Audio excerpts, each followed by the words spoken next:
HSC 2025-এর result হলো আজকে। নিউজে দেখলাম যে পুরো ল্যান্ডস্লাইড ফেল আসছে, মানে হচ্ছে 5 লক্ষের বেশি পোলাপান ফেল করেছে। তো এটা বোঝাই যাচ্ছে যে আসলে এটার রিজনটা হচ্ছে খাতা মূল্যায়ন, মানে হচ্ছে আগে খাতা যেভাবে দেখা হতো এখন সেভাবে দেখা হচ্ছে না। আজকে দেখলাম যে শিক্ষা উপদেষ্টা মহোদয় বললো যে তোমরা খাতায় ঠিক যা লিখেছো ঠিক ওইভাবেই নাম্বার দেওয়া হচ্ছে, মানে সততার ভিত্তিতে, ন্যায্যতার ভিত্তিতে নাম্বার দেওয়া হচ্ছে। সো এইটা হচ্ছে মেন রিজন যে আজকে এত বেশি ফেল আসার কারণ। তো এইটা নিয়ে স্বাভাবিকভাবে সোশ্যাল মিডিয়ায় দেখা যাচ্ছে যে পোলাপান খুব ক্ষুব্ধ রিয়াকশন দিচ্ছে। এটা খুবই স্বাভাবিক, কারণ ওরা দেখছে যে আগের ব্যাচগুলো সবাই এ প্লাস পেয়েছে, এবার ওরা একটু বঞ্চিত হচ্ছে।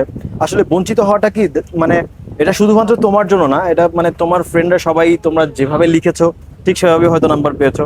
কেউ কম পেয়েছো, কেউ বেশি পেয়েছো, ব্যাপারটা এমন না, ন্যায্যতার ভিত্তিতে হয়েছে। তবে একটা দিকে তোমরা হয়তো বঞ্চিত হচ্ছে, সেটা হচ্ছে আগের ব্যাচগুলোতে হয়তো ওরা কম্পারেটিভলি বেশি মার্কস পেয়েছে, তোমরা একটু কম পেয়েছো।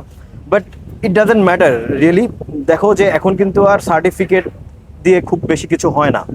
যে আচ্ছা ঠিক আছে, যদি ধরে নিলাম যে তুমি জিপিএ 5 পেয়েছো, বাট মানে এটা কি হবে আলটিমেটলি, তুমি যদি তোমার স্কিল ডেভেলপ করতে না পারো, সফট স্কিল, হার্ড স্কিল থেকে শুরু করে কমিউনিকেশন স্কিল, এই ব্যাপারগুলো যদি তুমি ডেভেলপ করতে না পারো, তুমি সিজিপিএ 5 পাও, 4 পাও, অ্যাকচুয়ালি ডাজেন্ট ম্যাটার। তো আলটিমেটলি এটা একটা রেস, এই রেসে হচ্ছে নিজেকে যদি ভালো কিছু করতে হয় তাহলে তোমাকে মানে স্কিল গ্যাদার করতে হবে, স্কিল ডেভেলপ করতে হবে। তো আই থিঙ্ক রাস্তায় নেমে আন্দোলন না করে বা সচিবালয় ঘেরাও টেরাও না করে তোমরা হচ্ছে নিজেদের স্কিলটা ডেভেলপ করো। আর হচ্ছে এই ধরনের আন্দোলন টান্দোলন করে মানে পাশ করা আর পাশ করায় দেয় ব্যাপারটা কিন্তু ডিফারেন্ট, যে আমাদেরকে পাশ করায় দেন, আমাদেরকে পাশ করায় দেন বা আমাদেরকে নাম্বার বাড়ায় দেন, এটা বলতেও আসলে খারাপ লাগে। সো আই থিঙ্ক তোমাদের এইটাতে ফোকাস না করে যে রেজাল্টের উপর এত বেশি ফোকাস করার দরকার নাই, বিকজ ইট ডাজেন্ট ম্যাটার। মানে আফটার 5 ইয়ার্স তুমি যদি তোমার স্কিলটাকে খুব ভালো একটা জায়গায় নিয়ে যেতে পারো, যে আজকে এ প্লাস পেয়েছে তার চেয়ে অনেক বেটার কিছু তুমি করতে পারবা। সো আই থিঙ্ক যে মানে তোমাদের সবার জন্য, যারা জিপিএ 5 পেয়েছো, যারা জিপিএ 5 পাও নাই, যারা ফেল করেছো, তাদের সবার জন্য একটাই হচ্ছে মেসেজ, যে কোনো আন্দোলন টান্দোলন করার দরকার নেই। Just focus on your skill development, because এখনকার globalisation, the era of globalisation, era of information and technology.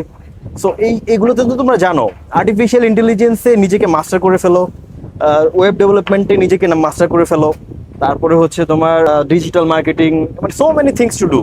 ঠিক আছে, সো হোয়াই তোমরা রাস্তায় কেন নামবা, রাস্তায় না নেমে রেদার ডেভেলপ ইউর সেলফ। এটা হচ্ছে আমার অ্যাডভাইস তোমাদের জন্য।